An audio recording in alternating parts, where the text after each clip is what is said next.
you said it wasn't going to go away, and it hasn't gone away, and it's reared its, inverted commas, ugly head. What's happening? Yeah, we've the local councillor has had a letter from O2. I think the mast here in Warren Lane was withdrawn because it transpired the land wasn't council land. So they've now found a site on the opposite side of the road, a few yards away, that they believe is council land, and they're proposing now a 12.5 metre mast there, which will be taller than the houses and taller than the trees that are here.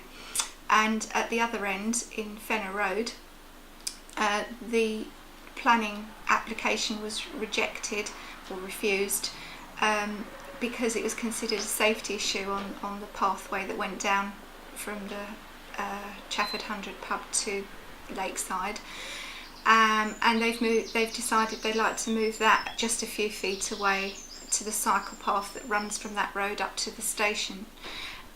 So really very similar applications, but just in slightly different locations. And the letter we've received is very aggressive. So something slightly concerning is the letter starts off by pointing out that they were surprised at the problems they'd received due to the previously favoured applications. I wasn't under the impression that either applications were previously favoured, and if they were, then I'd certainly like to know who they were favoured by and the reasons behind that. So we've now formed a focus group of the community of Chafford 100 to deal with this, and we're questioning our local councillor to find out why O2 believe their application was previously favoured. So that's the first issue. The second issue is, of course, we don't see any difference in what they're now asking for. You know, 2 masts a few feet away from their original applications.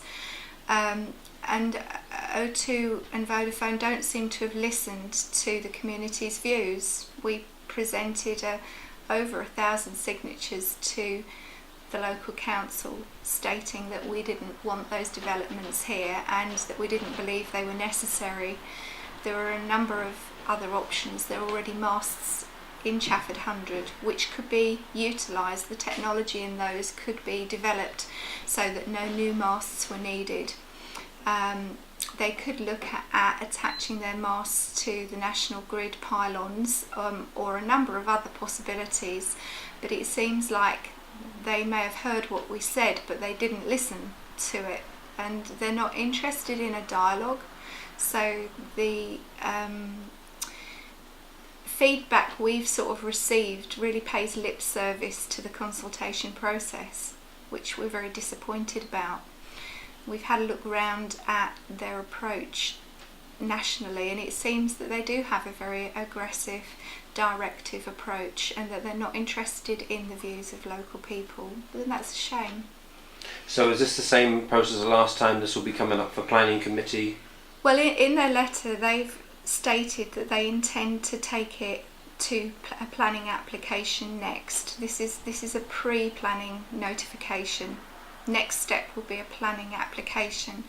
We've told our local councillors that we expect it to be brought to planning committee, and then yes, it's going to be the same process, you know, that happened before, which I feel is a little unfair. You know, it's a lot to ask local residents to fight a multinational company with an infinite budget and the infinite ability to buy expertise, and we're ordinary people. We do have skills in the community, but you know, we're a few residents in comparison, a few thousand residents in comparison to, you know, the power of a big corporate company.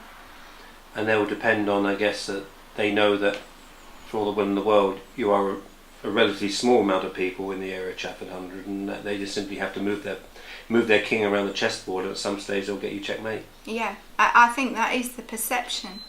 And but we're not really wanting to play games. We're really wanting to focus on what's the best solution for everybody, and within those parameters, I feel they're only looking at their bottom line, and they're obviously responsible to shareholders who want the best dividend they can get at the end of each quarter.